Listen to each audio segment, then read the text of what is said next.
LDF UDF തന്നെ അത് ഒരേ നാണയത്തിൻ്റെ രണ്ട് വശങ്ങൾ തന്നെയാണ്. BJPക്ക് അക്കാര്യത്തിൽ ആരോട് സോഫ്റ്റ് കോർണറില്ല.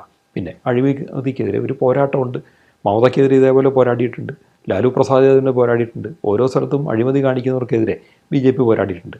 പിന്നെ ഒരു കേസ് വന്നാൽ അന്വേഷിക്കേണ്ട അങ്ങനത്തെ കുറേ ഏജൻസികളിലൂടെയുണ്ട്. CBI ഉണ്ട്, ED ഉണ്ട്.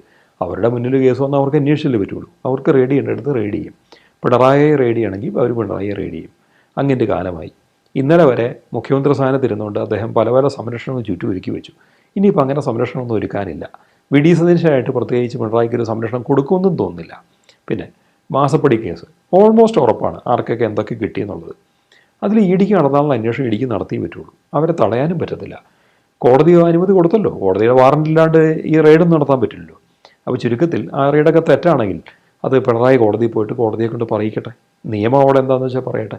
ഇവിടെ നിയമത്തിനൊന്നും നിരഭിപ്രായം ഇല്ലെന്ന് തന്നെ എനിക്ക് തോന്നുന്നത്. അതുകൊണ്ട് പിണറായി കാലം അവസാനിച്ചിരിക്കുന്നു എന്ന് ശംഖനാദം മുഴക്കിക്കൊണ്ടാണ് EDയുടെ റെയ്ഡ് നടക്കുന്നത്. ഇനി CPMനകത്ത് നിന്നും പിണറായിയെ തള്ളി പറയാൻ തുടങ്ങും. പ്രതിപക്ഷ നേതാവായിട്ട് ഈ നിയമസഭയുടെ കാലം മുഴുവൻ ഇരിക്കുമെന്നുള്ള കാര്യത്തിൽ എനിക്ക് സംശയമുണ്ട്. നാളെ അവസാനം ഈ പ്രതിപക്ഷ നേതാവിനെ പോലും മാറ്റി വേറെ ആളെ CPMന് വെക്കേണ്ടി വരുമായിരിക്കും. അത്തരൊരു കാലം വന്നേക്കും. കാരണം പിണറായിയുടെയും അദ്ദേഹത്തിൻ്റെ കുടുംബത്തിൻ്റെ അഴിമതികൾ ഇന്ന് പാർട്ടിക്ക് വെളിയിലാണ് ചോദ്യം ചെയ്യപ്പെടുന്നതെങ്കിൽ നാളെ CPMനകത്ത് പോലും ചോദ്യം ചെയ്യപ്പെടും. അതിൻ്റെയൊക്കെ ഒരു തുടക്കമായിട്ട് മാത്രം ഇപ്പോഴത്തെ ED റെയ്ഡിനെ കണ്ടാൽ മതി.